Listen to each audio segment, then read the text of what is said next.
آج کی نشست جو ہماری ہوگی وہ ہوگی حقوق اللہ اور حقوق العباد سے متعلق۔ ایک تصور مغرب کے اندر بھی پایا جاتا ہے حقوق العباد کا یا حقوق انسانیت کا، اور ایک تصور اسلام کے اندر بھی پایا جاتا ہے۔ تو دونوں میں فرق کیا ہے، اور اسلام نے انسانوں کے حقوق کو کیسے ادا کیا ہے، ان کا احترام کیسے کیا ہے، میں اس کے اوپر تھوڑی گفتگو کروں گا اور کچھ واقعات بھی پیش کروں گا۔ جو مغرب کے اندر حقوق انسانیت کا تصور ہے، اس کا تعلق صرف بندوں کے ساتھ ہے۔ ایک تو ان کے ہاں حقوق کے اندر حقوق اللہ کی کوئی حیثیت، کوئی جگہ ہے ہی نہیں، کوئی تصور ہی نہیں، کیونکہ ان کے ہاں اللہ تعالیٰ کا ہی تصور نہیں۔ اگر جو کوئی تصور ہے بھی صحیح، وہ نہ ہونے کے برابر ہے۔ شرک ہے، اور شرک سے بھی آگے بڑھ کر اس وقت لا دینیت ہے، لا مذہبیت ہے۔ وہ چاہے عیسائیت ہو، چاہے یہودیت ہو، وہ اصل میں دین سے ہی غیر متعلق ہے۔ ان کے نزدیک صرف بندوں کے کچھ حقوق ہیں، لیکن وہ بھی کیا ہے وہ بھی ہم دیکھتے ہیں آگے جا کر۔ اسلام نے حقوق کا تصور دیا، اور ایسے معاشرے کے اندر دیا، اور اس زمانے کے اندر دیا جس معاشرے کے اندر حقوق کا کوئی تصور تھا ہی نہیں۔ یعنی آپ علیہ السلام کے تشریف لانے سے پہلے آپ اس خطے جزیرہ نما عرب کو دیکھیں، جس کے اندر مکہ مکرمہ بھی آتا ہے، مدینہ طیبہ بھی آتا ہے، جس میں یمن بھی آتا ہے، جس میں حضرموت بھی آتا ہے، جس میں عمان بھی آتا ہے، جس میں طائف بھی آتا ہے۔ یہ سارے علاقے آتے ہیں جزیرہ نما عرب کے اندر۔ ان میں کیا صورتحال تھی؟ سماجی صورتحال یہ تھی کہ جنگ بسوس 40 سال تک ایک جنگ چلی ہے، اور جس کے اندر سینکڑوں لوگ قتل ہوئے۔ اس جنگ کی بنیاد کیا تھی؟ ایک عورت کے اونٹ کو قتل کر دیا گیا تھا، یہ اس جنگ کے ابتدا کی بنیاد بنی۔ دوسری ایک اور جنگ مشہور ہے عربوں میں، وہ جنگ چلی ہے تقریباً 50 سال، اس کے اندر بھی سینکڑوں لوگ قتل ہوئے اور زیر عتاب آئے۔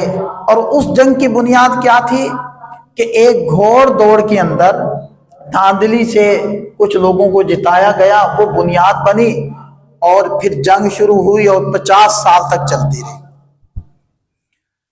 یہ تو ان کی سماجی صورتحال تھی۔ معاشی صورتحال کیا تھی اس خطے کی؟ تجارت تھی۔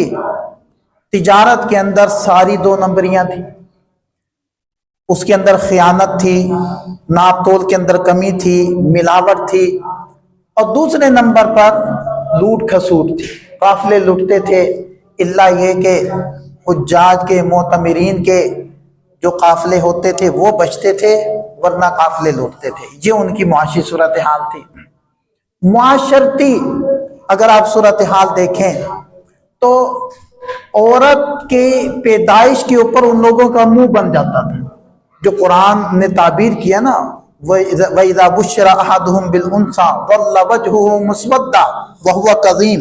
میں ان کو اپنے الفاظ میں یوں تعبیر کر رہا ہوں کہ اگر کسی کو خوشخبری ملتی کہ تمہارے ہاں بیٹی ہوئی ہے تو اس کا منہ بن جاتا تھا، اور زندہ درگور کرنا یہ ان کے ہاں معمول بنا ہوا تھا کہ بعد میں جا کر میں نے شرمندگی اٹھانی ہے، بس اس کو دفن کر دو مٹی میں، اس کو ریت میں دبا دو۔ یہ ان کی معاشرتی صورتحال تھی۔ اس صورتحال میں اور ایسے معاشرے میں سرکار دو عالم صلی اللہ علیہ وسلم تشریف لائے ہیں، اور آپ علیہ السلام نے جو حقوق کا تصور دیا ہے، آپ نے تھوڑا سا ان باتوں کی طرف غور کرنا ہے۔ میرا آج کا جو بیان ہوگا وہ جوشیلا نہیں ہوگا، ہوشیلا ہوگا، تھوڑا سا ہوش والی باتیں ہوں گی، اس لیے باتوں کو توجہ سے سننا ہے۔ اسلام کے اندر سب سے پہلے حقوق کی بات ہوتی ہے تو اللہ کی بات ہوتی ہے۔ سب سے پہلا حق اللہ کا ہے جس نے بندے کو پیدا کیا ہے۔ میں نے سورہ ماؤن تلاوت کی ہے، آپ اس کے اوپر غور کریں۔ ارأیت الذی یکذب بالدین، کیا تو نے دیکھا اس شخص کو جو قیامت کے دن کو جھٹلاتا ہے؟ اس کا مطلب وہ کافر کا تذکرہ ہو رہا ہے اس صورت کے اندر۔ فذلک الذی یدعو الیتیم، یہ وہ شخص ہے جو یتیم کو دھکے دیتا ہے۔ اب سورہ ماؤن ابتدائی صورتوں میں سے ہے، مکی صورت ہے۔ اللہ تعالیٰ نے کافر کا تذکرہ کیا۔ ویسے تو مسلمان بھی دھکے دے سکتا ہے، لیکن قرآن یہ کہتا ہے کہ یہ عمل مسلمان کو زیب نہیں دیتا، یہ کافرانہ عمل ہے۔ یتیم کو دھکے دینا یہ مسلمانوں والا عمل نہیں ہے۔ تو اس کے اندر پہلی آیت میں کیا فرمایا اللہ تعالیٰ نے؟ دوسری آیت میں فذلک الذی یدعو الیتیم،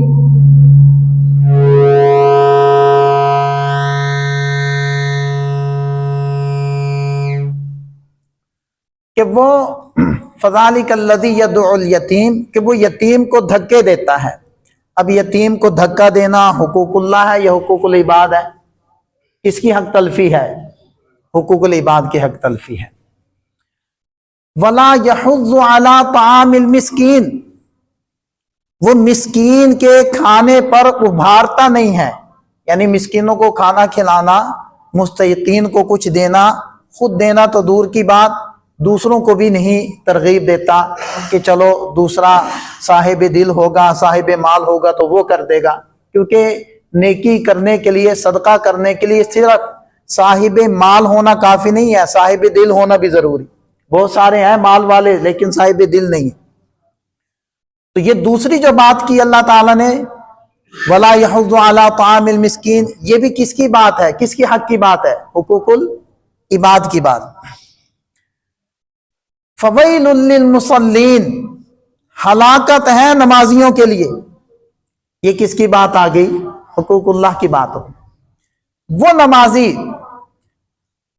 الذین ہم عن صلاتہم ساہون، جو اپنی نمازوں سے غافل ہیں۔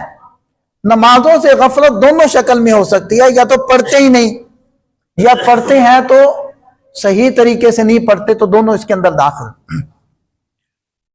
الذین ہم یراؤن، جو نمازیں پڑھتے ہیں دکھلانے کے لیے۔ ویمنعون الماعون، اور عام ضرورت کی استعمال کی چیزیں بھی دوسرے کو مانگنے پر بھی نہیں دیتے۔ جیسے پڑوسیوں میں ایسا ہوتا ہے کہ آپ کے ہاں سیڑھی ہے، اس کے ہاں نہیں ہے، تو اس کو ضرورت پڑے گی تو آپ سے سیڑھی مانگے گا، تو آپ کو جی نہیں ہے۔ آپ کے پاس پائپ ہے، اس کے پاس نہیں ہے، اس کو ضرورت پڑے گی، اس نے مانگا، آپ نے کہا نہیں ہے۔ یہ مراد ہے اس آیت میں وَيَمْنَعُونَ الْمَاعُونَ۔ تو آپ دیکھیں کہ سورہ ماعون کے اندر اللہ تعالیٰ نے 4 حقوق بیان کیے ہیں، ایک اللہ کا حق ہے اور 3 بندوں کے حق ہیں۔ تو اسلام جو حقوق کی بات کرتا ہے وہ حقوق اللہ کی بھی بات کرتا ہے اور حقوق العباد کی بھی بات کرتا ہے۔ تو یہ مغرب کا تصور ہے کہ وہ حقوق اللہ کی بات ہی نہیں کرتے۔ تو ایک تو یہ یہاں سے بات سمجھ میں آ گئی۔ اب ہم آتے ہیں حدیث کی طرف، اور اس سے ہم دیکھتے ہیں کہ اسلام نے کس طریقے سے انسانیت کو حقوق دکھلائے، بتلائے اور سمجھائے۔ حضرت سلمان فارسی رضی اللہ عنہ یہ پہلے مجوسی تھے، پھر عیسائی ہوئے، عیسائی سے پھر یہ غلام ہو گئے یہودی کے، اور پھر یہ بکتے بکاتے آئے مدینہ طیبہ میں، حق کی تلاش میں تھے۔ بعض حضرات فرماتے ہیں کہ ان کی 250 سال عمر ہوئی، لیکن علامہ ابن حجر عسقلانی رحمۃ اللہ علیہ نے لکھا ہے کہ ان کی محتاط قول کے مطابق 180 سال عمر تھی۔ 180 سال بھی کوئی تھوڑی عمر تو نہیں۔ جب حضرت سلمان فارسی رضی اللہ عنہ فارس کے تھے، ایران کے تھے، یہ جب مدینہ طیبہ پہنچ گئے حق کی تلاش میں، اور میں واقعے کو مختصر کرتا ہوں تاکہ اصل ہم پہلوؤں کی طرف پہنچیں، تو مسلمان ہو گئے، اور غزوہ خندق سے پہلے یہ مسلمان ہوئے تھے، اور خندق کے موقع پر آپ علیہ السلام نے جو جنگ کے بارے میں مشورہ کیا تھا تو اس کے بارے میں مشورہ حضرت سلمان فارسی نے یہ دیا تھا کہ خندقیں کھودی جائیں، اس طریقے سے ہم دشمن سے محفوظ رہ سکتے ہیں۔ بڑے دشمن سے مقابلہ کرنے یا اپنا دفاع کرنے کا یہی ایک طریقہ ہے۔ تو ان کے مشورے کے مطابق آپ علیہ السلام نے کیا اسٹریٹجی اپنائی تھی کہ خندقیں کھودی گئی تھی۔ یہ جب مدینہ طیبہ میں ان کی مواخات، بھائی چارہ، یعنی ان کا جو بھائی بنایا تھا آپ علیہ السلام نے وہ انصاری صحابی حضرت ابو درداء رضی اللہ عنہ۔ حضرت ابو درداء جوان صحابی تھے، اور حضرت سلمان فارسی رضی اللہ عنہ کی اس وقت عمر تقریباً 150 سال تھی، ٹھیک ہے، 150 سال کے یہ بزرگ تھے اور جہاں دیدہ تھے، اور یہ فرماتے ہیں کہ میرے 10 مالک رہے ہیں، یعنی 10 بندوں نے مجھے باری باری خریدا ہے، تو کتنا ان کا تجربہ تھا۔ حضرت ابو درداء رضی اللہ عنہ کے ہاں یہ گئے، ان کے بھائی بنا دیے گئے۔ یہ آپ علیہ السلام کی بہترین حکمت عملی تھی کہ جب مہاجرین آ رہے تھے مکہ سے ہجرت کر کے مدینہ طیبہ کی طرف، تو آپ علیہ السلام مواخات کر رہے تھے، بھائی بنا رہے تھے کہ پورا ایک خاندان ہو، ان کو ایک بندے کو سنبھالنا مشکل نہیں ہوتا۔ تو یہی طریقہ اپنایا گیا کہ ہر خاندان والا ایک ایک فرد کو لیتا جائے اور ان کے ساتھ ان کے اخراجات وغیرہ، ان کی رہائش کا انتظام کر لے، تو اس طریقے سے سارے معاملات نمٹ جائیں گے اور سمٹ جائیں گے۔ تو حضرت سلمان بوڑھے تھے، عمر رسیدہ تھے، تو یہ ان کے ساتھ حضرت ابو درداء کے ساتھ ان کے گھر گئے، تو گھر کی حالت دیکھی بگڑی ہوئی، ان کی زوجہ دیکھی تو اس کی بھی حالت بگڑی ہوئی، کوئی صفائی ستھرائی نہیں۔ تو انہوں نے کہا کہ کیا مسئلہ ہے؟ نہ آپ نے اپنی حالت ٹھیک کر رکھی ہے اور نہ گھر کی حالت ٹھیک کر رکھی ہے۔ ظاہری بات ہے گھر کا سنبھالنا عورت کے ذمے ہے، باہر کی ذمہ داریاں اٹھانا وہ مرد کے ذمے ہے۔ اگر عورت کے ذمے باہر کی ذمہ داریاں لگائیں گے تو پھر مرد گھر کی ذمہ داریاں اٹھائے گا، وہ قلب موضوع لازم آ جائے گا، الٹ ہو جائے گا سب کچھ، جیسے کہ بہت ساری جگہ ایسا آپ نے دیکھا بھی ہے۔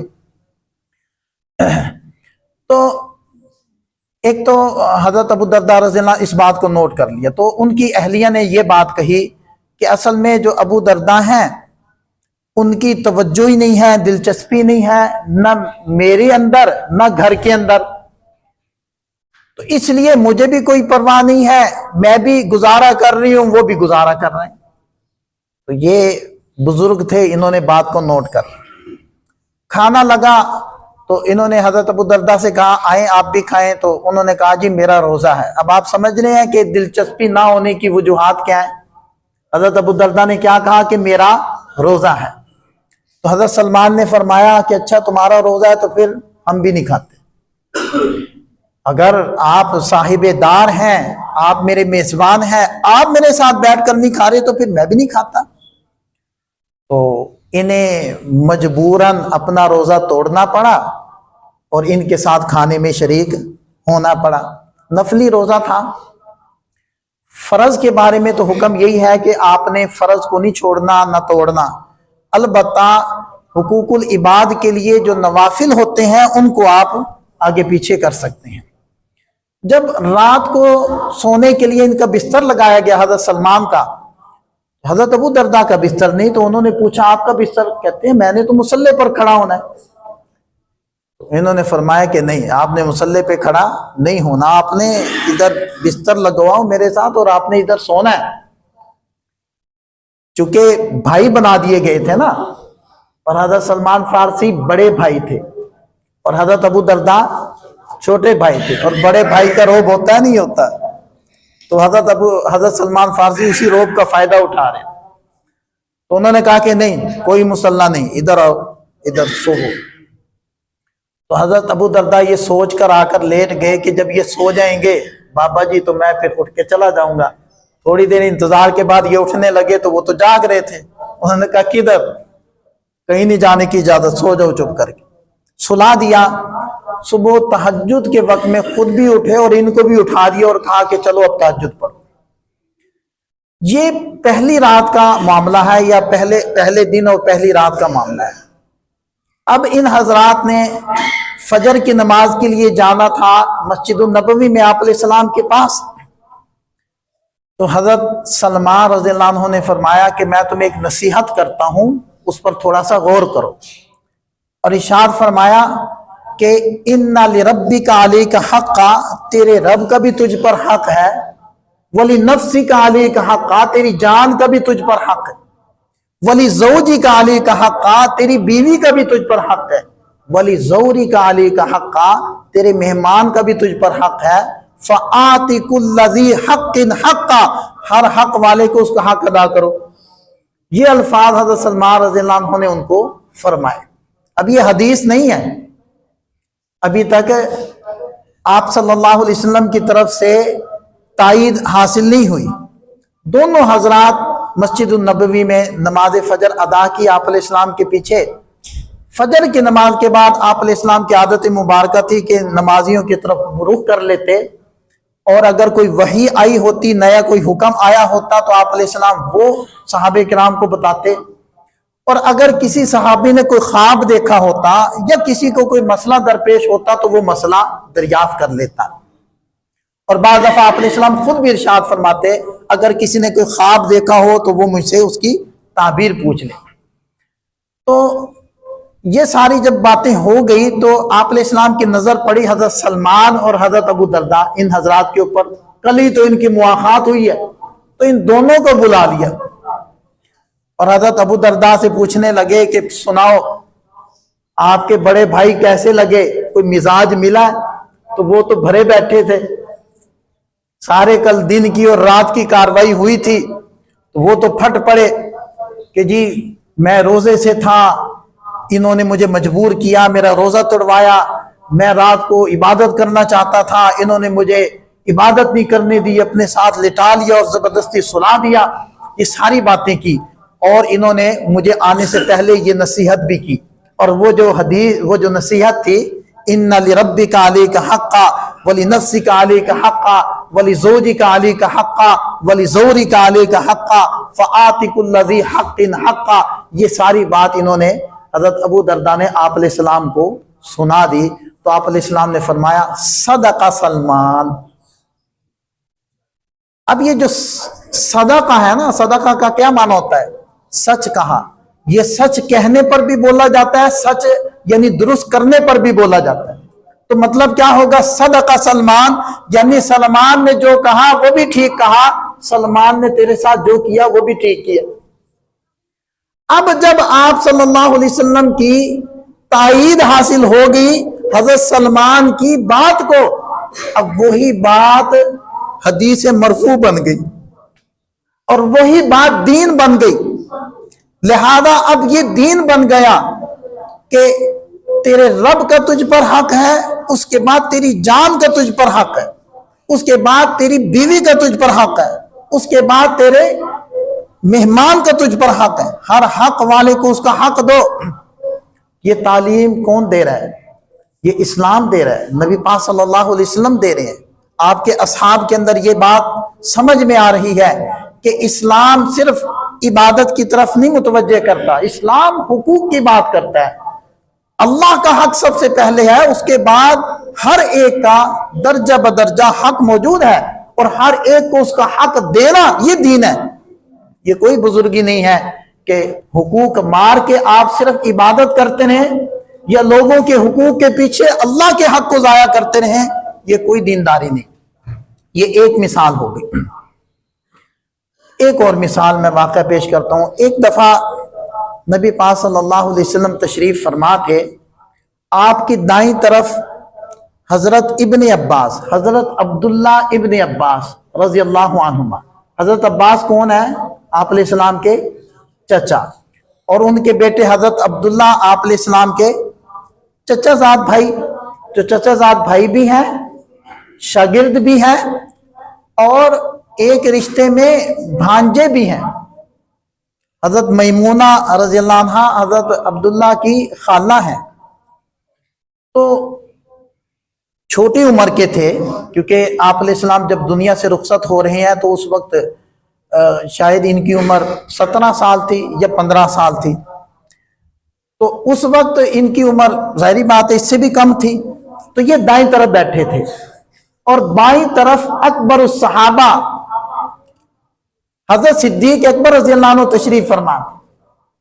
آپ علیہ السلام کو دودھ لا کر دیا گیا ایک پیالے میں. تو آپ علیہ السلام نے دودھ پیا, تھوڑا سا بچ گیا یا آپ علیہ السلام نے بچا لیا. اب دیکھیں کہ سنت یعنی آپ علیہ السلام کا طریقہ یہ ہے کہ دائیں طرف سے شروع کرو. تو اس ضابطے کے مطابق تو حق بنتا تھا حضرت عبداللہ کا, لیکن محفل میں بائیں جانب حضرت صدیق اکبر رضی اللہ عنہ جو ہر اعتبار سے حضرت عبداللہ سے بڑے ہیں, قابل تعظیم ہیں. لیکن اگر آپ علیہ السلام حضرت صدیق اکبر کو دیتے ہیں تو اس بچے کی حق تلفی ہوتی ہے, اور اگر ان کو دیتے ہیں تو ان کی عظمت میں فرق آتا ہے. تو آپ علیہ السلام نے فرمایا عبداللہ سے, عبداللہ حق تو تمہارا بنتا ہے کہ یہ بچا ہوا دودھ میں آپ کو دوں. اگر آپ اجازت دے دو تو میں یہ دودھ ابو بکر کو دے دیتا. حضرت عبداللہ بچے تھے, وہ کہنے لگے کہ اللہ کے رسول چونکہ یہ آپ کا جھوٹا ہے اس کے اوپر میں کسی کو ترجیح نہیں دے سکتا, کوئی اجازت نہیں. یہ تو ان کا عمل ہے, ان کی بات ہے. نبی پاک صلی اللہ علیہ وسلم نے وہ پیالہ حضرت عبداللہ کو پکڑایا اور حدیث میں ہے کہ تھوڑا سا نا ناراضگی کا اظہار کیا, اور ایسے جیسے زبردستی سے نہیں دے دیتے, لے پکڑ, یوں آپ علیہ السلام نے انداز اپنا, یہ پکڑ پی لے. تو حضرت عبداللہ رضی اللہ عنہ نے وہ پیالہ. اب آپ یہ دیکھیں کہ ایک طرف تو یہ ہے کہ وہ بچے ہیں اور اس طرف صدیق اکبر رضی اللہ عنہ, اور آپ علیہ السلام ان سے پوچھ رہے ہیں. لیکن جب انہوں نے اجازت نہ دی تو آپ علیہ السلام نے اپنے جذبے کو دبا لیا, لیکن حق والے کو اس کا حق ادا کیا. اس چیز کو سمجھیں کہ دین کیا ہے, اسلام کیا ہے, اسلام کا مزاج کیا ہے. معمولی باتوں کو غیرت بنا لینا, میری غیرت کا مسئلہ ہے, اور اگلے کو فائر مار دینا. معمولی بات کو اپنی عزت نفس بنا لینا اور اگلے کا بازو کاٹ دینا, یہ اسلام نہیں ہے. اسلام نے حقوق دیے ہیں. ایک اور واقعہ میں ذکر کرتا ہوں, مختصر کرتا ہوں. حضرت بریرہ رضی اللہ عنہ صحابیہ ہیں. تو یہ جس خاندان کی وہ غلام تھیں, باندی تھیں, تو انہوں نے ان کا نکاح حضرت مغیث رضی اللہ عنہ سے کر دیا. وہ مالک تھے, ان کو اختیار تھا. تو حضرت بریرہ نے اپنے مالکان سے کہا کہ جی اگر میری جو قیمت بنتی ہے وہ قیمت اگر میں کما کر تمہیں دے دوں تو تم لوگ مجھے آزاد کر دو گے؟ انہوں نے کہا کہ جی ہم کر دیں گے. 9 اوقیہ چاندی وہ ان کی قیمت طے ہوئی. اس کو کہتے ہیں مکاتبت. تو یہ حضرت بریرہ مکاتبہ بن گئی, اس کو کہتے ہیں. اور جو مال دینا تھا اس کو کہتے ہیں بدلے کتابت. یہ اصطلاحات ہیں فقہی. تو جب یہ معاملہ ہو گیا تو حضرت بریرہ حضرت عائشہ رضی اللہ عنہ کے پاس آئی, کہنے لگیں کہ یوں کر کے میرا معاملہ ہو گیا مکاتبت کا, 9 اوقیہ چاندی میری قیمت ہے, تو اگر آپ میری کوئی مدد کریں.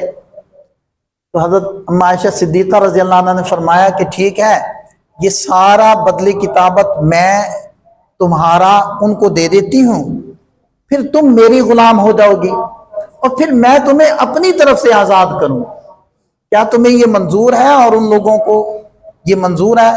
تو انہوں نے جا کر ان سے پوچھا, انہوں نے کہا کہ ہمیں کوئی اشکال نہیں. تو حضرت عائشہ رضی اللہ عنہ نے وہ ساری قیمت ان کی ادا کی اور پھر ان کو اپنی ملکیت میں لے کے اپنی طرف سے آزاد کر دیا. اب مسئلہ سمجھیے گا, پہلے جب ان کا نکاح ہوا تھا حضرت مغیث سے, اس وقت یہ باندی تھی, غلام تھی. اب یہ ہو گئی آزاد. جب کوئی باندی آزاد ہو جاتی ہے اور غلامی کی حالت میں اس کا نکاح ہو تو اس کو اسلام کی طرف سے ایک اختیار ملتا ہے کہ تم سابقہ نکاح کو باقی رکھنا چاہو تو تمہیں اختیار ہے، ختم کرنا چاہو تو تمہیں اختیار۔ یہ مسئلہ جانتی تھی۔ یہ جیسے ہی آزاد ہوئیں انہوں نے کہا کہ میرا حضرت مغیث سے جو نکاح تھا نا، میں اس کو ختم تصور کرتی ہوں، منسوخ کرتی ہوں۔ یہ عورت کو اختیار ملتا ہے، یہ خاص مسئلے میں ہے، خاص صورت میں ہے، وہ میں نے صورت بیان کر دی۔ یہ خوبصورت تھی حضرت مغیث رضی اللہ عنہ، اتنے خوبصورت نہیں تھے، یہ نہیں ان کو لائک کر رہی تھی تو انہوں نے یہ کہہ دیا۔ اب جب انہوں نے یہ کر لیا تو حضرت مغیث رضی اللہ عنہ تو پریشان ہو گئے، اور اتنے زیادہ پریشان ہو گئے کہ وہ مدینہ کی گلیوں میں دیوانہ وار پھر رہے ہیں اور کہہ رہے ہیں کہ کوئی میری سفارش کر دے حضرت بریرہ سے اور وہ اپنے فیصلے پر نظر ثانی کر لے۔ آپ علیہ السلام نے دیکھا حضرت مغیث کو تو آپ علیہ السلام کو بڑا ترس آیا، تو آپ علیہ السلام گھر تشریف لائے، حضرت بریرہ کو بلایا، اور یہ خادمہ ہے، یعنی آزاد ہو گئی تھی لیکن حضرت عائشہ رضی اللہ عنہ کے گھر میں یہ بطور خادمہ کے پھر باقی رہیں۔ آپ علیہ السلام نے ان کو بلا کر فرمایا کہ تمہارا مغیث کے ساتھ کیا معاملہ ہو؟ انہوں نے کہا کہ جی اللہ کے رسول میں آزاد ہوگی اور آپ کے فرمان کے مطابق مجھے اختیار ملا، میں نے وہ اختیار استعمال کر لیا۔ آپ علیہ السلام نے ارشاد فرمایا کہ بریرہ اپنے فیصلے پر نظر ثانی کر سکتی ہے؟ انہوں نے کہا نہیں، میں نے کوئی نظر ثانی نہیں کی۔ آپ علیہ السلام نے فرمایا کہ بریرہ مغیث اچھے آدمی ہیں، تم سے محبت کرتے ہیں، تمہارے اس فیصلے سے بہت زیادہ پریشان ہے، تو میں تو کہتا ہوں انہی کو اختیار کر لو، مطلب اپنا جو فیصلہ تھا اس کو واپس لے لو۔ حضرت بریرہ نے کہا کہ اللہ کے رسول یہ آپ کا حکم ہے یا مشورہ ہے؟ اگر حکم ہے تو حکم ہوتا ہے، سر آنکھوں پر ہے، میں ہر صورت میں اس کو قبول کروں۔ تو آپ علیہ السلام نے فرمایا بریرہ یہ میرا حکم نہیں ہے، یہ میرا صرف مشورہ ہے۔ تو انہوں نے کہا کہ اللہ کے رسول اگر یہ مشورہ ہے تو مجھے معذور جانیے، میں اس مشورے کو قبول نہیں کروں گی۔ نبی پاک صلی اللہ علیہ وسلم نے حضرت بریرہ رضی اللہ عنہ کے اس فیصلے کو برقرار رکھا اور ان کے اس اختیار کو برقرار رکھا۔ اب یہ 3 واقعات میں ذکر کر چکا ہوں، ان تینوں کو جوڑیں۔ اب آپ دیکھیں کہ اسلام جو حقوق کی بات کرتا ہے وہ حقیقت میں انسانوں کے حقوق ہیں، یا مغرب جو حقوق کی بات کرتا ہے حقیقت میں وہ حقوق ہیں۔ اور آپ اسے اندازہ لگائیں کہ اسلام نے کس قدر عورت کے حقوق کی بات کی ہے، کہ اگر وراثت کا مسئلہ تھا تو اسلام نے وراثت کو تقسیم کرتے ہوئے جو معیار بنایا ہے وہ عورت کے حصے کو معیار بنایا ہے۔ کیا اشارہ کیا کہ عورت کو تو حق ملنا ہی ملنا ہے، حق تو دور کی بات ہے، حصہ مالی اعتبار سے آپ صلی اللہ علیہ وسلم تو یہاں نکاح کے معاملے میں ایک عورت کی رائے کا اس قدر احترام کر رہے ہیں کہ صرف مشورہ دے رہے ہیں، حکم نہیں دے رہے۔ تو جو حقوق کی بات اسلام کرتا ہے وہ حقیقی حقوق ہیں، اور جو مغرب بات کرتا ہے وہ 2 نمبری ہے۔ یہ تو اس سے موازنے کے اعتبار سے میں نے ذکر کر دی۔ دوسری بات، اب ہم اس طرف آ جائیں، میں کسی خاص واقعے کو ٹارگٹ نہیں کر رہا، ہمارا وقت بھی مکمل ہو چکا ہے، بس مطلق 1-2 جملے بولتا ہوں کہ دیکھیں کہ جس مذہب میں، جس دین کے اندر عورت کے حق کا اس قدر خیال کیا گیا، اس کی رائے کو اس قدر ترجیح دی گئی۔ اگر صحابی پوچھتے ہیں کہ اللہ کے رسول مجھ پر کس کا حق زیادہ، تو آپ علیہ السلام نے 3 دفعہ ماں کا کہا اور 1 دفعہ باپ کا کہا، تو کیا اس کے اندر اس چیز کی اجازت ہوگی کہ عورت اپنے اختیار کو کسی جگہ استعمال کرے اور خاندان والے یہ کہہ کر کہ ہماری غیرت کا مسئلہ ہے اس عورت کو ہی ایکسپائر کر دیں؟ تو یہ ساری باتیں اس کے اندر آ رہی ہیں۔ تو سب کا حق ہے۔ یہ جو آج کل ہمارے ہاں ہمارے گھروں کے اندر مسائل ہیں، اصل میں وجہ اس کی یہ ہے کہ ہم عورتوں کے حقوق ادا نہیں کرتے۔ میں نے جو کل بھی عصر کے اندر حدیث سنائی تھی، آپ اس کو بھی ذہن کے اندر لائیں کہ آپ صلی اللہ علیہ وسلم نے ارشاد فرمایا کہ استوصوا بالنساء خیرا، عورتوں کے بارے میں خیر کی وصیت قبول کرو، یعنی ان کے معاملات میں، ان کی رائے کا احترام کرنے میں، ان کے حقوق کو ادا کرنے میں، ان کو خوش رکھنے میں ہر اعتبار سے ان کا خیال کرو، ان کے بارے میں مجھ سے خیر کی وصیت قبول کرو۔ اور پھر آگے لمبی حدیث ہے جو میں نے کل ذکر کی تھی۔ تو اس لیے اسلام ایک سچا مذہب ہے، سچا دین ہے۔ مذہب بھی نہیں کہنا چاہیے، دین کہنا چاہیے۔ مذہب کا تصور چھوٹا ہوتا ہے، دین کا تصور بڑا ہوتا ہے۔ اسلام دین ہے، مذاہب مسالک کے معنی میں ہوتا ہے۔ تو اسلام ایک سچا دین ہے جو حقوق کی بات کرتا ہے، حقوق دلواتا ہے، حقوق کا تحفظ کرتا ہے اور حقیقی حقوق دلواتا ہے انسانوں کو۔ تو ہمیں چاہیے کہ ہم پورے مسلمان بنیں۔ یا ایھا الذین آمنوا ادخلوا فی السلم کافہ، ایمان والو پورے اسلام میں داخل ہو جاؤ، یعنی پورے مسلمان بنو۔ تو ہم پورے مسلمان بنے، صرف نمازوں کی حد تک مسلمان نہ بنے، صرف زکوٰۃ کی حد تک، حج کی حد تک مسلمان